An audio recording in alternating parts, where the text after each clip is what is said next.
Congratulations team India 7-1 great.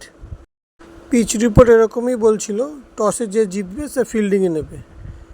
Pakistan টসে জিতে ফিল্ডিংয়ে নিয়েছে, গুড ডিসিশন। ভারতের ওপেনিং ব্যাটসম্যান বিরাট কোহলি 4, রোহিত শর্মা 12 বলে 13। তারপরে ঋষভ পন্থ চলে আসে পিচে।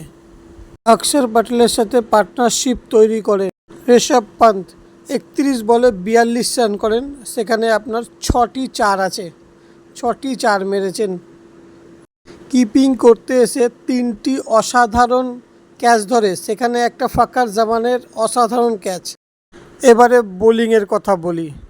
নাসিম শাহ 3 উইকেট 21 রান দিয়ে, রাউত 3 উইকেট আর আমিরও 2 wicket.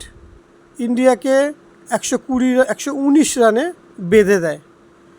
India all out half টাইমের পর। এবার পাকিস্তান ভেবেছে জিতবে।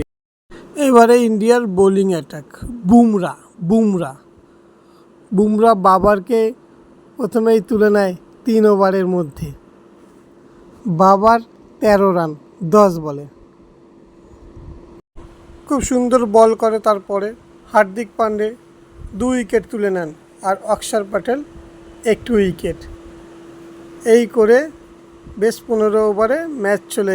এরপরেই টুইস্ট, বুমরা রিজওয়ানকে আবার বোল্ড আউট করে দিল। এটাই ম্যাচের টার্নিং পয়েন্ট হয়ে দাঁড়িয়েছে। বুমরা 19তম ওভারেও ইফতেখারকে আউট করে দেয় বুমরা। তারপর আমরা বুঝে যাই যে আমরা আর হারতে পারি না এই ম্যাচটা, আমরা জিতবই। তো লাস্ট ওভার আকসদীপেরই পড়ে থাকে, যেখানে ডিফেন্ড করতে হবে 18 রান। এটা কোনো ব্যাপারই ছিল না আকসদীপের কাছে, নো প্রবলেম বস। প্রথম বলে ইয়র্কার, ইমাদ আউট। দারুণ ক্যাচ ধরেছেন ঋষভ পান্থ।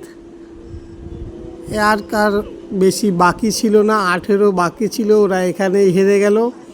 যাক, 6 রানে জিতেছি। লাস্টে এসে নাসিম 2টো 4 মেরে দিয়েছে, কোনো ব্যাপারই না আমাদের।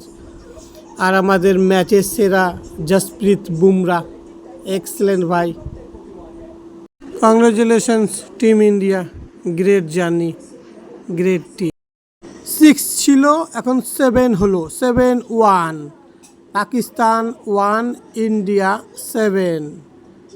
গুড বাই বন্ধুরা, গুড বাই। গতকাল বা তার আগের দিন, দুদিনই আমি আমার ভিডিওতে পুরো মেনশন করে দিয়েছিলাম যে ইন্ডিয়া জিতবে।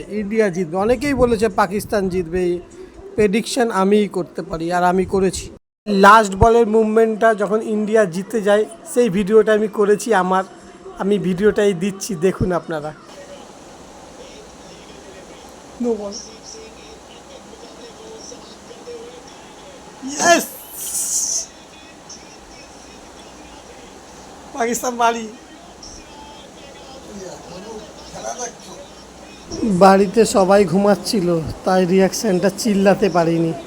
টিভির সাউন্ডটাও আস্তে করে রেখেছিলাম। টাটা বন্ধুরা।